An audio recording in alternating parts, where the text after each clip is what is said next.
O conselho que eu sempre dou no direito é o sujeito sentar e ficar mais tempo com a bunda na cadeira, porque isso aqui é o estudo que aprimora. Você se qualifica no mundo, sobretudo pelo conhecimento.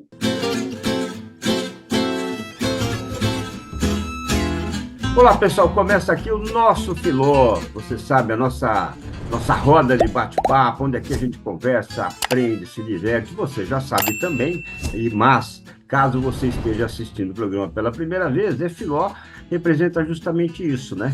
Em algumas cidades, do interior em especial, acontece no final da tarde uma roda de conversa. Então, cada um puxa a sua cadeira, fala da família, dos filhos, do trabalho, conta piadas, enfim, política e tudo mais. É um bate-papo onde a gente aprende, se diverte e tudo mais. E aqui não é diferente. Habib, tudo bem com você? Como é que estão as coisas? Fala, Habib, tudo certo? Tô animado pro papo de hoje, viu, Habib? Olha, eu também tô, hein? Puxa vida, hoje, haja coração, hein? Mas quem que é o nosso convidado, Habib? Olha, Habib, vou até contar um pouco desse convidado aí. Tá. Eu conheço ele basicamente desde que eu nasci, viu, Habib? É mesmo? Opa. Ele é assim, é um convidado assim que eu sempre pego conselho com ele. Ele sempre estava na torcida ali para mim. Mas você Sempre tá dando falava, muito falava as spoiler aí, coisas. hein? Você tá dando muito Hã? spoiler, você tá dando muito spoiler aí. Vixe, Explica esse Habib, então eu vou negócio. parando por aqui já, hein? Não, não, segue aí.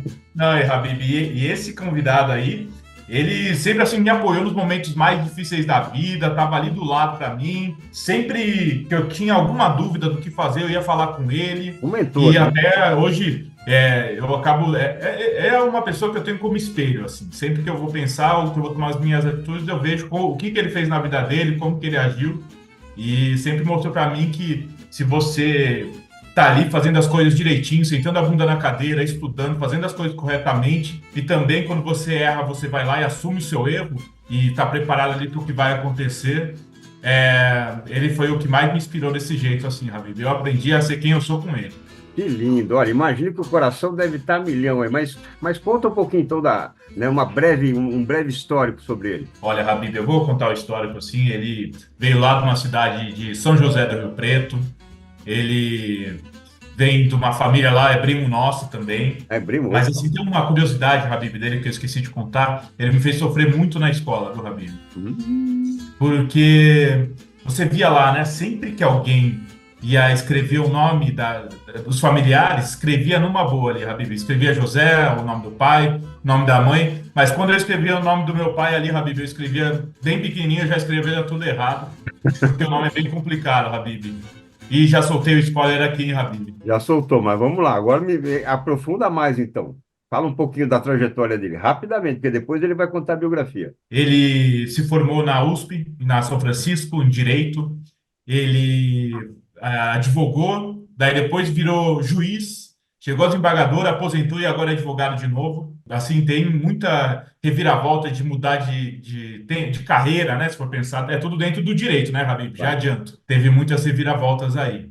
Muito bem. O nome dele? Hamid Bidini, Habib. Peraí, acho que eu não ouvi direito. Peraí. Hamid Bidini. Hamid Bidini. E você chama? Gabriel Bidini, Habib. Ué, que relação é essa então? Tá vendo, Habib? Esse cara aí é o meu pai, Habib. Tava Puxa nervoso vida. nessa entrevista. Putz, grila, viu? Amide, que alegria ter você aqui. Olha, realmente estou bastante emocionado. Imagino que o Gabriel muito mais, né?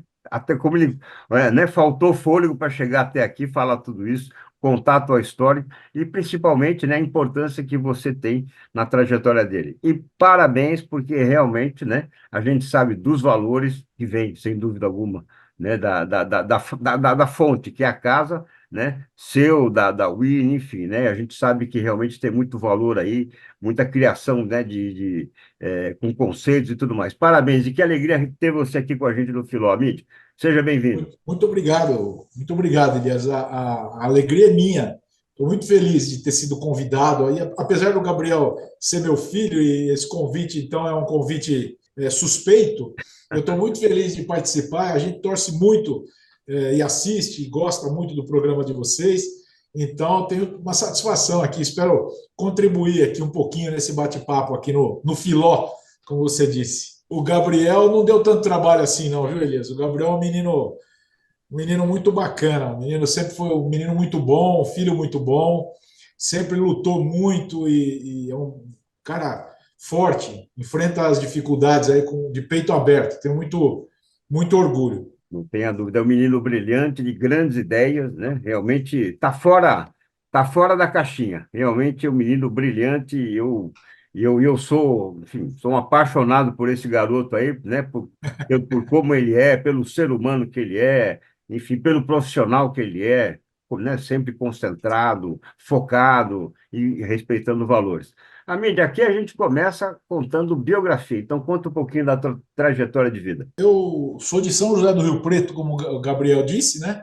Uma cidade do interior, que hoje é uma cidade grande, mas na minha época era uma cidade menor. Eu tenho muitos vínculos com Rio Preto, mas com o interior de maneira geral. Assim, minha formação, acho que é uma formação caipira. Embora, apesar de eu gostar de dizer isso, eu morei a maior parte da minha vida em São Paulo, né? Eu fiz faculdade aqui, trabalho aqui há mais de 20 anos, trabalhei 10 anos antes aqui, então os meus vínculos se tornaram paulistanos.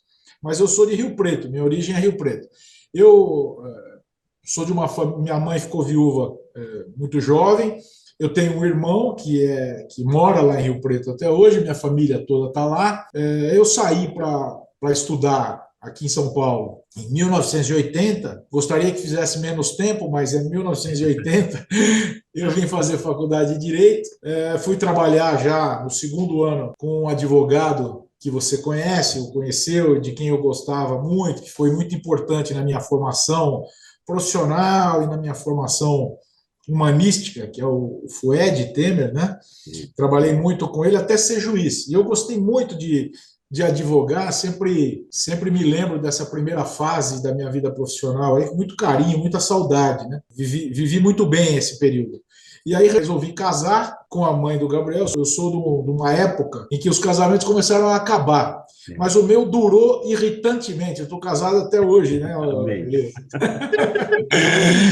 E aí, quando eu casei, eu prestei o concurso, fui ser juiz, fui para o interior, voltei para o interior, que era um sonho, assim. Eu queria morar no interior, criar meus filhos no interior, e acabei me vinculando a Piracicaba. Fiquei 12 anos morando lá. Meus filhos, os três, ficaram muito vinculados a Piracicaba. Ficaram, como todos nós, viramos piracicabanos. Daí eu vim para São Paulo como juiz. Fui juiz no Tatuapé. Gostei muito de ser juiz no Tatuapé. Depois eu tive convites para ser assessor no tribunal, na Corregedoria de Justiça, na presidência, e depois eu fui ser substituto de segundo grau, que é uma espécie, um cargo que faz a mesma coisa que o desembargador, o mesmo trabalho do desembargador, é uma espécie de desembargador sub-20, assim. Ô, pai, Oi, eu, filho. eu já pensei, vou chamar de pai mesmo, Habib, quem estiver ouvindo aí, sinto muito, mas eu pensei em chamar de Amit, chamei, vai ficar muito estranho, vou chamar de pai mesmo. Ô, pai, só por curiosidade, qual que era o nome que o pessoal dava para juiz substituto de segundo grau, de nome Pinguim, comum? pinguim. Olha, mas por que isso? Porque não senta. Você Ah, fica mudando de cadeira, então o apelido é pinguim. É um apelido antigo, né? Antes de ser desembargador, você é pinguim. olha só que coisa. Essa é nova. Mas, e Eu aí, fui continuando, bastante. então, essa biografia. Daí eu me aposentei, né? Daí eu tinha 57, eu me aposentei em 2019 porque eu tinha esse projeto de voltar a advogar. Eu achava que eu devia enfrentar alguma mudança de vida assim com essa idade, que isso me daria um fôlego para um ânimo. E aí foi isso que eu fiz. Eu me aposentei, montei o escritório, estou feliz da vida aqui, enfrentando as dificuldades tal da advocacia, como de qualquer profissão. E essa é a trajetóriazinha, aliás, da Muito minha, legal, da muito minha legal, vida. muito legal. Bom, somos certamente de uma mesma geração. Enquanto você entrava no direito, eu entrava em administração na PUC. 3 anos depois da invasão lá do Erasmo Dias na PUC, ainda com os, né, com as, 77, 77, com as marcas ali, né, nas paredes. Cortella foi meu professor ali, né, naquele início de PUC, mas vou te confessar, eu fiz administração, fiz jornalismo, mas o meu sonho era ser advogado, era fazer direito, né? Eu até cheguei a me matricular quando eu dava aula numa universidade para poder fazer o curso. mas iniciei um projeto no Rio de Janeiro. Com quem? Com um magistrado, o doutor João Uchoa Cavalcante Neto, fundador da Universidade Estácio de Sá, né? É um homem extremamente sensível, conhecedor de pessoas ao extremo, que eu acredito que seja também o seu perfil, né, de cultura eclética, então não consegui realizar esse sonho, né? Mas realmente amei conhecer esse homem, principalmente, né, e um pouco mais da linha do direito. A mídia é importante, assim, que você... E relembrando também, né, São José do Rio Preto, terra de um dos grandes empresários do setor da comunicação, J. Ávila, né? Otávio. Isso, que já trabalhei com ele na TV Bandeirante, enfim, né? Então, realmente um homem, um grande empresário, que não tinha remendinho, não. Faz do jeito que Não. tem que ser feito, né? Habib, conta um pouquinho então agora, né? Uma pergunta para o papai aí, para a gente saber, conhecer um pouquinho mais da tua curiosidade em relação a ele. Ó, Habib, eu tenho vários e eu sempre vou lembrando um monte de histórias. Meu pai vai contando, eu lembro bastante coisa, muita coisa legal. Mas primeiro, só ainda bem que não deu certo a sua carreira no mundo jurídico, viu, Habib? Eu fico muito feliz com isso. Mas, ô Obrigado. pai, eu tenho uma pergunta, porque você sempre quis ser advogado? Como que foi isso aí, pai? Você sempre, desde pequeno, você queria ser advogado? Ou tinha alguma coisa que você queria trabalhar antes? Não sei. Não, quando jovem, assim, eu fiquei numa. Bom, eu queria mesmo ser jogador de futebol, mas eu não jogava tudo isso, né? Então eu tive que estudar. Mas depois eu lembro que eu tinha dúvida. No interior, a atividade rural é uma atividade sempre importante. Eu me lembro que uma coisa assim, muito estranha. Eu tive dúvida no vestibular entre direito, agronomia e jornalismo. Olha, Eu sempre gostei muito de jornalismo e tal, né? Numa época que o jornal era outra coisa, né? Eu gostava de escrever e tal, e eu achava que eu tinha certa vocação assim para o jornalismo. E eu sempre gostei muito, muito. Isso acabou, demorou para acabar. Eu gostava muito de política. Então eu achava que o jornalismo, o direito podiam me permitir isso. Mas foi engraçado até isso, Gabriel. Então, eu tive essas três dúvidas aí, mas eu me realizei com o direito logo que eu comecei a trabalhar. No primeiro ano, as matérias não são tão específicas, eu lembro que eu fiquei meio decepcionado. Mas depois que eu comecei a trabalhar, e até hoje, eu gosto muito de trabalhar com direito. Gosto muito de fazer isso, de estudar, de descobrir soluções e tudo, me satisfaz muito. Foi assim na vida acadêmica, foi assim na magistratura, comigo foi assim. Então, acho que eu acertei. Meio sem querer, né? Porque você faz a opção com 17 anos de idade, como é que você pode acertar? Eu acertei, como muitos acertam, mas sem querer. Eu não quis sempre ser advogado, não. Não acho que foi assim. Ô pai, sabe o que eu E lembrei? E, Habib, se me permite, por eu favor. lembrei que das crônicas que você escrevia, acho que era para o Jornal de Rio Preto, pai, o que que era? Olha, Eu é, lembro a que eu mais lembro era da doceria Schmidt. Em Rio Preto, em 1977, levaram pela primeira vez um jornal offset. Isso é coisa que só eu e o Elias lembramos, né? Quem assistiu o programa, pouca gente vai assistir. O jornal no interior era um jornal, era uma prensa muito ruim, você lembra? Um é, jornal borrado. é E borrado, Rio né? Preto é uma cidade Eu de não muito lembro, não. dinheiro, e eles criaram esse jornal que se chamava Dia e Noite. E esse jornal, Dia e Noite, era offset. Dois jornalistas importantes no Brasil foram diretores do Dia e Noite. O Amaury Júnior, que depois virou colunista social na televisão, já era colunista social e depois veio para São Paulo. E um outro jornalista, que é um jornalista premiadíssimo, esse verdadeiramente jornalista. O Amaury é um colunista social espetacular, mas é José Hamilton Ribeiro. O Zé Hamilton, que depois se especializou em matéria caipira, né? Tem um livro de música caipira, mas o Zé Hamilton é um cara que foi daqui de São Paulo para Rio Preto. Eu já vou chegar nas crônicas que o Gabriel está falando. E aí o Zé Hamilton chegou lá e era o diretor desse jornal. Levaram um sujeito genial como o Zé Hamilton para cuidar de um jornal numa cidade de 200 mil habitantes e tal. Foi uma coisa extraordinária. Como eu gostava muito de escrever e de jornalismo, eu escrevi um artigo e mandei para ser publicado na coluna do Leitor, lá, naquela coluna do Leitor. Eu era um moleque, tinha uns 14 anos de idade. Isso caiu na mão do Zé Hamilton, e o Zé Hamilton transformou aquele texto numa coluna. Sabe como é entusiasmo de adolescente, né, Elias? Eu achei que eu era o novo Rubem Braga. E aí eu comecei a mandar uma crônica por a cada 15 dias para o Zé Hamilton. E minha mãe falava, filho, isso eu não vou ficar publicando essas suas redações aí e tal. Mas o Zé Hamilton era um cara tão bacana que ele publicou essas redações durante um ano, mais ou menos 2 anos, eu virei um cronista lá do jornal. É isso que o Gabriel tá lembrando. E era legal, porque eu escrevia para o público adolescente e tal, e eu me lembro que as pessoas liam, Elias, eu só lembro isso. Eu não quero nem ler de novo para ver se eu não vou ficar com vergonha das coisas. Certo? Olha, Mas, porque ó, se o Habib, Zé eu Hamilton sou publicou é suspeito, porque era né? boa, né?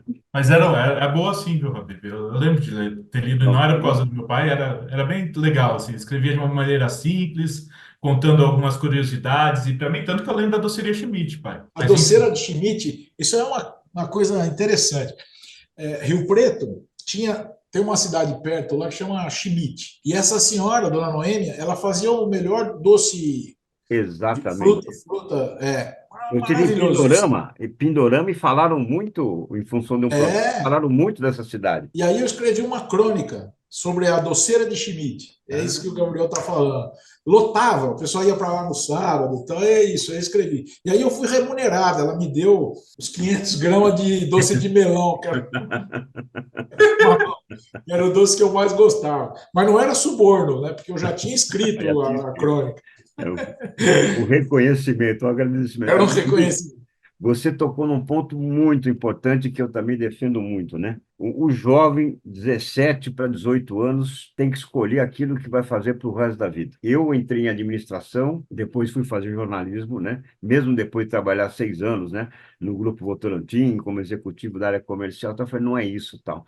Então, realmente é quase uma agressão, né? Você imagina, né? Você gostando de escrever, não tendo muitas vezes, infelizmente, né? A presença do papai ali, né? Falecido, para ter um norte, né? Você tem 3 filhos, os 3 se espelharam em você em nível de carreira, né? E também numa área agrícola, pecuarista ali, né? Enfim, então, muito dividido, imagine, sem ter um teste vocacional, uma orientação, um direcionamento.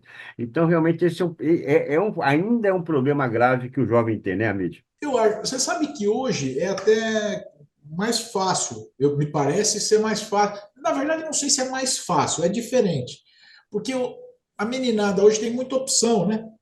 Então, o cara quer fazer informática, ele tem muitas opções. Eu não sou especialista nisso, né? Mas no fim isso cria para o jovem uma certa uma angústia diferente da nossa. Né? No nosso tempo você tinha 4 cursos para fazer e trabalhar em seguida. E a gente ficava aborrecido se você não se adaptasse eu, por exemplo, se eu não me adaptasse ao direito, eu ia ter que arrumar uma outra profissão, mas eram 3 ou 4 profissões. Hoje eles ficam com uma quantidade de coisa para escolher tão grande que também é angustiante, né? Trabalha um pouquinho nisso, depois não gosta, muda para aquilo, também é. Enfim, a vida tem essas coisas, né? Ela às vezes oferece muito e a gente se atrapalha, né? Eu vejo os meninos hoje, o cara começa no direito, depois de 3 anos ele larga e vai trabalhar com publicidade, ou começa em publicidade e vai fazer direito. Coisas que antigamente ninguém fazia isso, né? Antigamente você fazia uma coisa só. o pai, só aproveitando que, inclusive, é conhecido do Elias, o Lara, o Luiz Lara, da New Lara, hoje, que é, né, de agência de propaganda, ele foi da sua turma na São Francisco, né? Assim, era É, bem incomum, né, para a época, eu não sei quando se ele vai ele... lembrar, mas provavelmente sim. Ele entrou na faculdade na minha classe. Mas engraçado, o Lara, em 1 ou 2 anos, ele já despontou na publicidade. Ele tinha uns 20 e poucos anos, ele já se deu bem lá no escritório onde ele foi e tal.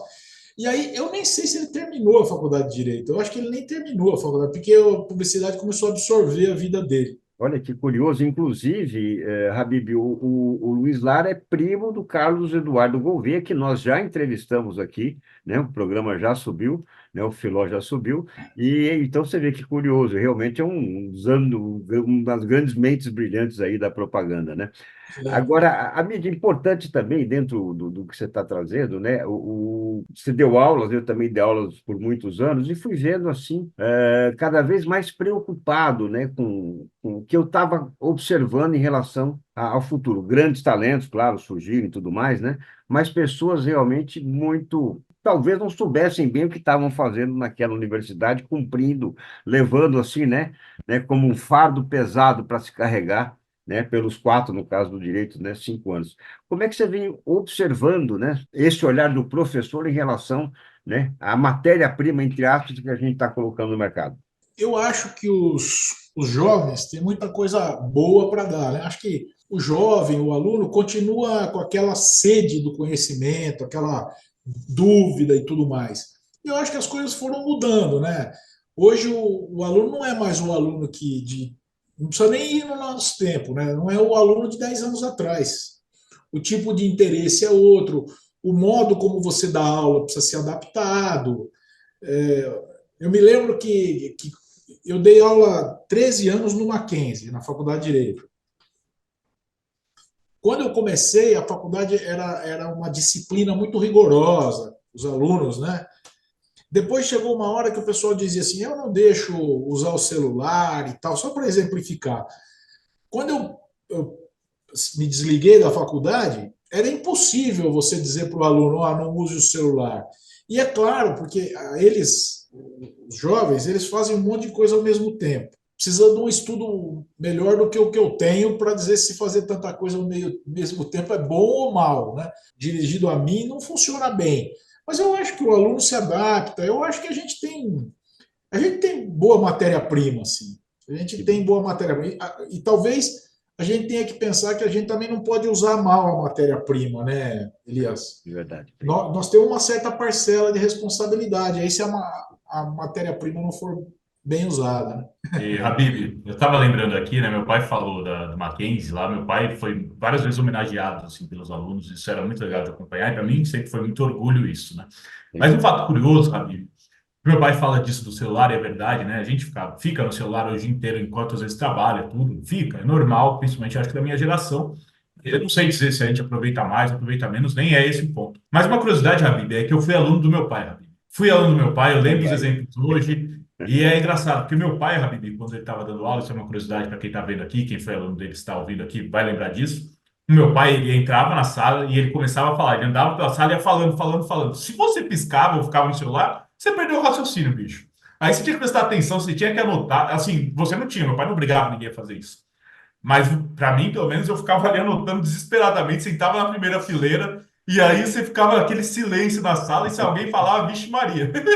Mas, cara, sempre foi muito legal, assim, e os exemplos do meu pai, que eu achava muito bacana isso, e até conversando com a galera que foi aluno dele, é o que a galera lembra, ele fazia algo que eu acho muito interessante, muito legal, porque dava exemplo diário. Algo que você vai ver, por exemplo, para quem estava no contencioso. Você via aqueles exemplos, por exemplo, um vaso que caiu do apartamento em cima da cabeça de uma pessoa que passava na rua, e aí, de quem que é a responsabilidade daquilo? Meu pai sempre. Eu podia ficar falando várias horas sobre isso, mas eu fiquei pensando muito que o papel importante que os professores têm, principalmente para moldar os alunos, você tem aquele professor que te inspira e faz você muitas vezes seguir uma determinada área por conta do professor. E pá, eu sei que você, quando foi para o direito, você teve importantes pessoas na sua vida ali. E eu queria saber que, além dos professores que você teve na USP e tudo mais, eu queria saber de como foi trabalhar com o Fred Temer e de como ele te ajudou na carreira. Você podia contar um pouco sobre isso, porque eu acho que a sua experiência com ele foi muito legal e ressalta a importância de ter um mentor assim na carreira. Irmão do presidente Michel Temer, né, amigo? É irmão mais velho. Eu sempre acho que os relacionamentos fortalecem a personalidade e ajudam muito. Os relacionamentos com as pessoas são muito importantes. Eu acho isso no dia a dia. Eu procuro ter relacionamentos próximos. E eu fui trabalhar com ele. Ele era um homem, ele era de 1929. Eu fui trabalhar com ele em 1980. Ele tinha 50 anos. E ele era um homem formal e solene, assim como eram. Ele tem muito jeito, o jeito do presidente Michel Temer, mas depois convivendo com ele, ele era um pouco mais descontraído. Eu ia todo dia trabalhar, ficava lá com ele horas e horas e ficava à noite. Ele ditava as petições para mim. Não tinha computador, não tinha nada daquilo, e aquela era a melhor hora do dia. Ia voltava tarde, tal. Era estudante, era solteiro. Por quê? Eu ouvindo ele ditar aquilo para mim, eu aprendia muito, aprendi a fazer pesquisa, aprendi tudo com ele. E ele, nós ficávamos lá depois do horário e ele gostava de tomar um uísque. E eu, estudante, né, Elias, para ter dinheiro para tomar uísque não era fácil. Então, eu achava, toda vez que ele me chamava para ficar com ele, eu gostava muito. E aí a conversa ia, ele não era um sujeito que queria dar conselho, ele era educadíssimo, um sujeito educadíssimo, delicado, mas ele devagar foi me dando muitas lições da vida, foi uma referência. Eu acho que ele foi a maior referência que eu tive, porque você veja, eu perdi o meu pai quando eu tinha 4 anos de idade. É. Então, o Fued foi a referência masculina da minha vida, né? Um sujeito correto, ético, tudo assim. Eu gostava do jeito dele trabalhar, o modo como ele fazia as petições, como ele tomava cuidado com a técnica, com o português, enfim. Você trabalha numa determinada época da vida e você fica mais tempo com aquelas pessoas que no começo são estranhas a você do que com a sua família, né? Porque você fica lá 10 horas no escritório, 12 horas. Então eu fui seguindo o exemplo dele. Eu era menino, tinha 18 anos, né? Eu fui seguindo o exemplo dele. E até ele morrer, eu frequentava, eu já era juiz, e cada vez que eu vinha a São Paulo, eu ia lá no escritório, ficava lá com ele, conversando com ele, tudo. Era muito bacana, era um cara muito legal. Parabéns a você por ter observado e absorvido, né, tanto conhecimento, tanta postura, É, né, porque isso também é muito mais teu do que, né, muitas vezes dele. Ele agia com certeza, né, naturalmente, mas você observava tudo isso. Amide, o que a gente tem visto, tem vivenciado, né, é uma grande transformação, né, da estrutura familiar. E eu assisti, né, uma entrevista tua falando de multiparentalidade. E assusta, né? Porque eu não sei se o sistema, né, jurídico está pronto, né, para tanta novidade. Então, primeiro, queria que você explicasse para quem está nos acompanhando o que isso representa, né? E um pouco também desse desdobramento. essa questão, o direito tem uma característica. Em regra, normalmente ele está atrasado em relação à sociedade. A sociedade vai se estabelecendo e o direito vem atrás, né? Então, muitas vezes você ouve as pessoas dizerem assim: ah, mas essa lei está ultrapassada. Sempre ela está ultrapassada, porque o fato, claro, às vezes ela tem um pouco mais de duração e tal, mas o fato sempre atropela a lei. E as relações, você veja um exemplo: na nossa infância, se uma pessoa vivesse com a outra sem casar, ela estava fora do direito. O direito precisou ser construído para proteger aquelas relações. E hoje você tem problemas que a sociedade vai ter que ver como ela quer disciplinar, como ela quer fazer, quanto ela vai ter de intromissão na vida das pessoas. Isso não é uma decisão minha ou sua. A sociedade que vai tolerar isso ou aquilo. Tenho visto, tal, parece uma coisa meio estranha, tal, mas eles chamam de trisal, né? São 3 pessoas que vivem como casadas. Hoje é estranho, você diz, ah, mas se isso começar a se tornar algo frequente, você vai ter que ter uma regra para ter proteção para aquilo. Mas você já tem uma relação, uma multiparentalidade, você já tem, porque como os casamentos hoje têm uma duração menor, tem um desfazimento mais frequente, você tem a moça que tem filhos, se separa do marido, vai viver com outro rapaz que tem filhos. E aí acaba havendo uma interação de pais e filhos, e tudo isso, irmãos, vão se tornando irmãos. Essa relação familiar, que hoje ninguém estranha mais você contar uma coisa, ah, o sujeito casou 3 vezes, tem filhos com 3 mulheres, a mulher tem 2 filhos que ela trouxe do primeiro, enfim, relações compostas assim. E isso vai ter consequências, né? Vai ter consequências, não só a multiparentalidade propriamente, mas você veja, hoje é possível uma pessoa fazer constar da sua certidão de nascimento 2 pais. E por quê? Por causa disso, porque a pessoa nasceu, tem um pai biológico, e aí ela foi criada por outra pessoa. Ela não rompeu o vínculo com o primeiro, mas ela estabeleceu um vínculo com outro pai.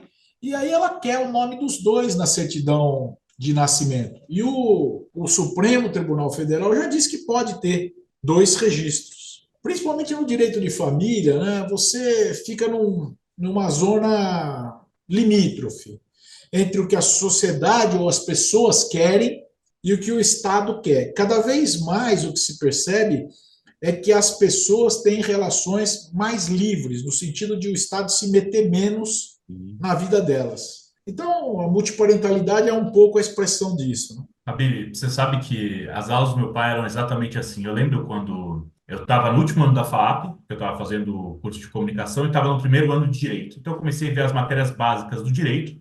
E eu ajudei também meu pai a organizar a biblioteca dele na época, que ele tinha um lugar onde ele deixava os livros, eu estava ajudando a organizar, e na época eu vi o que estava escrito direito do concubinato, que meu pai acabou de falar. Não estou aqui para falar sobre direito do concubinato, nem a parte técnica. Mas o que é interessante, Habib, é que eu lembro exatamente da conversa que eu tive com meu pai, porque na faculdade, na FAP, tinha acabado de estudar o Zygmunt Bauman, que fala do amor líquido, das relações humanas, e eu estava ali tendo a mesma explicação que meu pai deu de uma maneira diferente sobre o direito do concubinato. E você perceba que meu pai, ele faz de uma maneira de quem é apaixonado pelo que faz, claramente, porque claramente domina o que ele está falando, e eram assim que eram as aulas dele. E o meu pai, ele, né, tá com vários anos de experiência aí, né, pai? Não foi da noite pro dia que você construiu isso, porque do jeito que meu pai Gostaria de ter fala, menos, mas tenho bastante. se vocês dois aí com vários anos de experiência, é tudo de novo nessas conversas. Aí ele fala de um negócio, parece que é super simples, que o direito é fácil, porque quando na verdade eles domina pra caramba e conseguiu conceituar bem pra gente entender, nós leigos aqui, né, ou a galera que não domina. Mas enfim. Pá, eu estava querendo, eu lembrei acho que da história que você contava para a gente quando você estava se preparando, acho que era para a prova para ser juiz. E aí você tomou um dia antes, acho que era um bule de Nescafé, não foi? Um bule não, um negócio inteiro de Nescafé, né? E assim, pai, eu queria que você contasse como que foi se preparar para ser juiz, porque eu imagino que tenha sido fácil, né? Você estava advogando e se preparando para uma prova que não era nada fácil. Imagino que não foi só aquela noite que você estudou, né? E eu queria que você contasse mais um pouco como que foi isso, como que foi, putz, eu quero mudar minha carreira e preciso me preparar para isso, e como que foi isso? Eu era advogado e morava aqui, mas como eu disse, eu gostava de viver no interior. Eu achava, acho que ainda acho, que a vida no interior é uma vida mais calma. Você faz as coisas com mais calma. Acho que calma é uma palavra que me impressiona no negócio de morar no interior. E aí eu tinha casado, tinha nascido a Thaís, a minha filha mais velha, e eu trabalhava bastante já, né, Elias? E eu saía do escritório tarde, chegava tarde em casa. Tá? Aqui em São Paulo as pessoas chegam tarde, tal, que era uma coisa. Eu sempre achei que ficar trabalhando até 10, 11 horas da noite era um negócio errado. Eu fiz e tal, faço, mas eu não acho saudável. Aí eu chegava em casa tarde, minha filha já estava dormindo. E um sábado de manhã, eu fui pegar a Winnie, minha mulher falou: pega a Thaís lá no berço. Eu fui pegar a Thaís, ela começou a chorar porque ela não me reconheceu. Olha só. Porque eu chegava tarde. Tá? Eu fiquei aborrecido com aquilo. Falei: eu preciso ir para o interior. Só que eu achei que ir advogar no interior, pura e simplesmente, não era fácil. Então, não era mesmo, né? Daí um amigo meu, que era promotor, que era da faculdade, meu colega da faculdade, falou assim: pô, por que você não presta concurso? Você pode ir morar onde você quiser, porque aí você vai ser juiz do interior.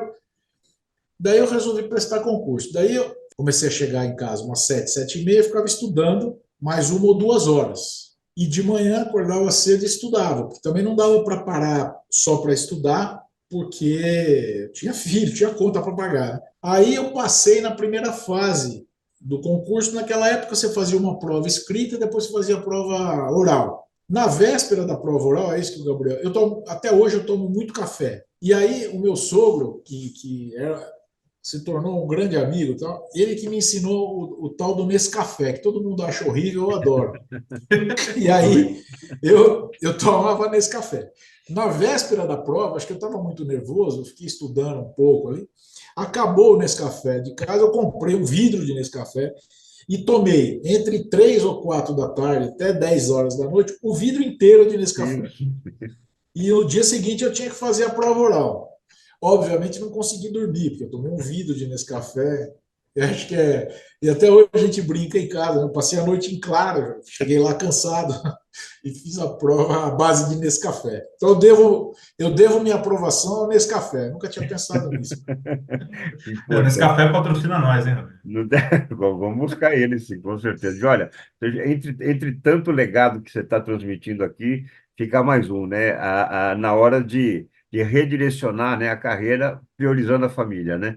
E realmente, né, por esse momento que você viveu com a sua filha, realmente faz muito. Eu estou me lembrando agora do professor Marins, que eu também entrevistei, também redirecionou num momento importante. Ele saía muito para viajar por palestras e tudo, e um dia ele tinha acabado de chegar, pegou a pasta para ver o negócio, o filho olhou para ele e falou: Tchau, pai. Ou seja, a imagem que o filho tinha sempre era do pai indo, nunca vindo, né? Então você também, com esse momento, passa para quem está acompanhando, né, que a vida é feita de escolhas e tem hora que você, né, tem realmente que se definir e, né, e se É dar por quem, feliz com essa escolha. A mídia, o importante também, agora, como o Gabriel até citou, você contou um pouco da entrada, né?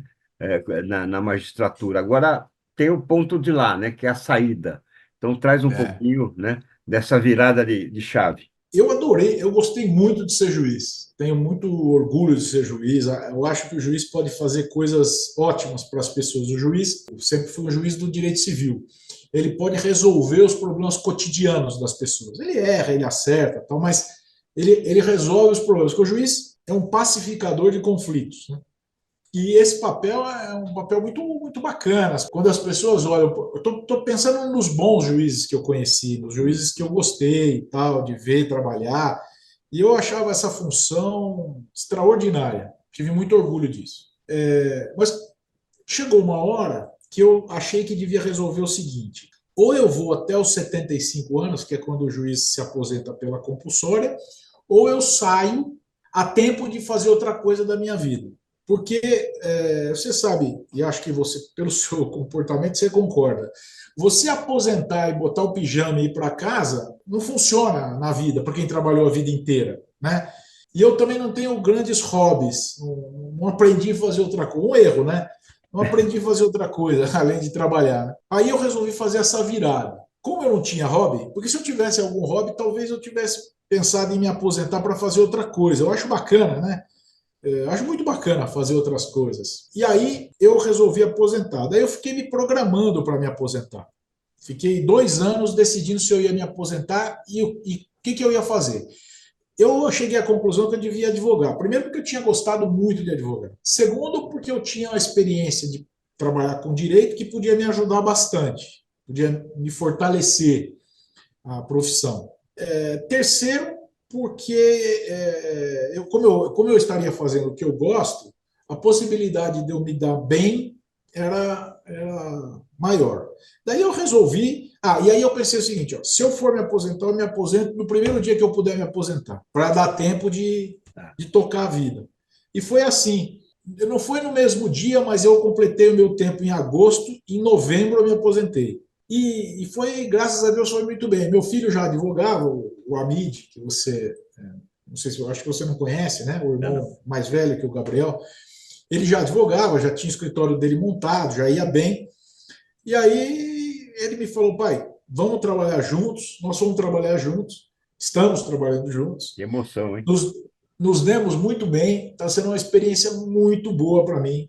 Ele tem uma experiência. É engraçado dizer isso, Elias, mas ele tem mais experiência do que eu de advocacia, dessa advocacia de hoje, né? Porque eu não era advogado e nós nos demos bem e tal, e eu estou gostando muito da vida que eu estou tendo agora. Quer dizer, não tem confronto, tem encontro de gerações aí, né? Importante isso. Olha, não, não. Ele tem um temperamento muito fácil, muito bom. Ele me ajuda, ele percebe as minhas dificuldades e tal. Enfim, estou muito feliz. Tem Parabéns. aparecido clientes, porque também não ia adiantar muito não ter clientes e ficar aposentado, né? E aparecer os clientes, então tá bom. Parabéns. E, pai, eu tenho algumas dúvidas. Eu queria saber, porque quando a gente faz uma mudança na carreira, Eu imagino que não foi uma decisão fácil, porque você mudou o que você faz, né? Embora esteja no mercado jurídico, você está do outro lado agora, né? Você não está julgando, você está advogando novamente. Advogar não é só advogar, né? Você também tem um pouco da parte da gestão do escritório, querendo ou não. Tem um pouco de administrativo, ou não? Como que é? Eu queria saber como que é isso, porque eu imagino que como juiz você não fazia parte administrativa, você cuidava ali né, do pessoal que trabalhava com você, mas era isso, eu não tinha que fazer uma administração financeira do negócio, né? Uma visão Eu não sei, estou empresarial, né? perguntando por curiosidade mesmo, queria saber como que é isso. Apesar de ser descendente de libanês, eu sou péssimo empresário. Se eu tivesse que. Tem uma brincadeira que uma vez um Toca cara aqui, fez que eu toca gosto de aqui. falar. Se você me der um pedágio para tomar conta, eu vou à falência. As pessoas falam que o pedágio é uma coisa fácil, eu iria à falência. Então, quem cuida, eu não sei nem se é fácil, viu, Elias, mas me falaram que é. Então, eu iria à falência tomando conta de pedágio. Mas aqui funciona a parte, eu acho difícil a parte administrativa. Também não tenho grandes ideias para ser inovador, nada disso. Aqui eu tenho uma comandante, que é a minha mulher, que toma conta da gestão geral, e quem cuida do financeiro é o meu filho, o Amid. Né? O Amidinho cuida da parte financeira. Então, eu acho muito difícil. Uma gestão de escritório hoje, aqui é pequeno, né, Gabriel? Mas se for um escritório de porte médio, ele precisa de um gestor, né? Porque é uma empresa, né? Nos Estados Unidos eles usam a expressão firma, né? Que é o que está virando aqui também. Né? Escritórios grandes são empresas grandes, né? Mas não, Isso o mesmo. nosso é pequeno, mas de qualquer jeito é difícil. Amide, Bacana. duas perguntas em uma. O direito, né, é uma das profissões que entram em teorias da conspiração. Ah, no futuro não vai ter mais, né? Então, eu queria que você trouxesse um pouco, eu pelo menos, né, contesto essa teoria, né? Mas gostaria de ouvir você em relação a isso. E também um pouco assim dessa linha da credibilidade, né, que o ser humano hoje está tendo, em especial, vou falar em Brasil, nas instituições, né? Como é que a gente resgata isso? Essa história de que vai acabar, né? A gente ouve falar de tanta coisa que vai acabar e não acaba, né? Tantas vezes você ouve isso, eu não acho que tem como acabar o direito. O direito vai mudar, está mudando, né? E você tem que aceitar as mudanças, ou não aceitar e lutar contra elas, tanto faz. Mas eu acho que ele não vai acabar, porque admitindo que ele seja, como eu acho que ele é, um instrumento para pacificar conflito, não tem jeito de viver sem o direito, a não ser que você se submeta a um. Olha, nem no regime de força você resolve os problemas domésticos e os problemas particulares. Como é que você resolve um problema de vizinhos? Você pode pensar que você vai precisar menos do advogado, né? Sei lá, você vai usar a inteligência artificial para julgar um negócio desse. Isso aí eu acredito. Mas acabar com o direito, e quem vai municiar a solução vai ser sempre um estudioso do direito, advogado, profissional da área jurídica. Acho difícil. Essa história da credibilidade das instituições, eu acho que a gente combate com ação política. Ação política do bem, né? Não necessariamente ação política eleitoral, mas o instrumento de pressão, a imprensa. Eu acho que isso vai ajudar a retomar confiança nas instituições. E acho, na verdade, que a falta de confiança nas instituições passa pela falta de confiança nos homens. Entendo. Então, nós todos precisamos reciclar os nossos comportamentos e tal, mas eu tenho confiança na humanidade. Que bom, que bom. Ainda bem, porque senão a gente não levantaria da cama, né, Amide? Com Pois certeza. é.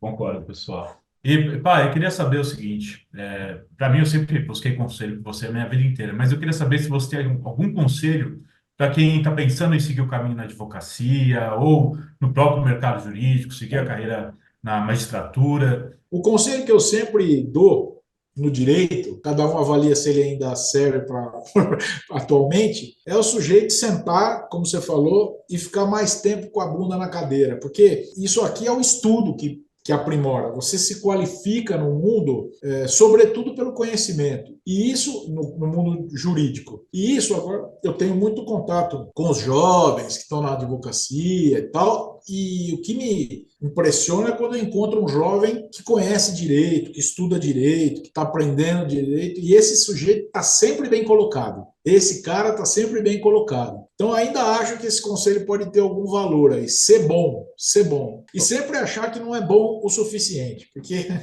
se você começa a achar que está bom, vai ficar ruim. Parabéns, parabéns. E é brilhante isso que você traz, porque tem profissões que o segredo é tirar a bunda da cadeira, mas tem profissões que o segredo é sentar a bunda na cadeira. Então, exato. é muito interessante esse horário que você traz, né, Habib? Eu concordo, Rabir. Principalmente a gente está do lado mais de profissões intelectuais, que né, a gente faz o nosso cérebro para trabalhar, a gente acho que não tem. Pelo menos eu sempre fiz o que meu pai me aconselhou nesse sentido, sentei a bunda na cadeira, e até agora está dando certo. Né? Eu acho que vocês aí também são exemplos disso. E, pai, eu queria saber se tem alguma mensagem final para quem está ouvindo aqui, e se tem alguma coisa que a gente não perguntou e que você queria ter respondido. Eu achei legal, muito legal participar, gostei demais. Queria dar os parabéns aí para vocês do Filó. Espero ter atingido aquilo que vocês esperam do programa, né? Fico sentindo que eu estou falando muito de mim aqui, espero que seja aí essa ideia. Ultrapassou a Porque nossa senão. expectativa, com certeza. Essa é a ideia mesmo, pai. E uma coisa que eu quero falar, viu, Elias? Eu tenho uma alegria muito grande de ser entrevistado pelo Gabriel, por tudo que ele tem feito, por tudo que ele tem conseguido, pela luta que ele teve para profissionalmente se enquadrar e se encontrar. Então eu vejo ele aqui ao seu lado. Você é uma figura tão relevante aí no cenário do mundo intelectual, dos livros e tudo isso, e você dividindo esse programa com ele. Eu fico muito feliz pelo Gabriel, agradecido a você, mas muito feliz por ver o Gabriel ao seu lado. É uma conquista importante. Sou muito grato a minha, a você. alegria é minha, por favor, puxa vida. O Gabriel é brilhante, como eu volto a repetir, o Gabriel é brilhante, né? Um jovem realmente que está muito, muito além do que a gente tem visto hoje, né? Pensa muito à frente e, sem dúvida alguma, fundamentado e pautado por valores que vêm, né, da criação que teve. Então, parabéns a você, viu, Amídio? Porque muito obrigado. Realmente, parabéns né, a vocês pelo programa também. Nós é que agradecemos. Obrigado, Olha, pai. então, Valeu. hoje teve Rabibão e Rabibinho aqui, né, Habib? Habib, muito gostoso o papo, viu? Eu fiquei até sem palavras aí com o que vocês falaram, muito, muito gostoso isso. Eu estava bem nervoso para essa entrevista. Acho que foi o entrevistado que eu mais foi frio aqui, viu, Habib? Eu falei, pô. Imagino. Rabibão, a mídia, a cadeira já está aí no Filó, quando quiser, é só chegar. Muito obrigado, muita alegria parabéns ter para você aqui. vocês. Parabéns. Hoje tivemos, então, o doutor Hamid Bidini, ele que é advogado, foi desembargador, é aposentado e, sem dúvida alguma, trajetória brilhante dentro do direito. Pessoal, obrigado por estar com a gente aqui no Filó. Habib, beleza, né? O Habib é aposentado só como desembargador, hein? O cara tá advogando. Desembargador aposentado, porque está muito nativo aí, tem muito ainda a oferecer para o direito. Valeu, pessoal. Tchau, gente. Tchau, pessoal. Valeu, obrigado.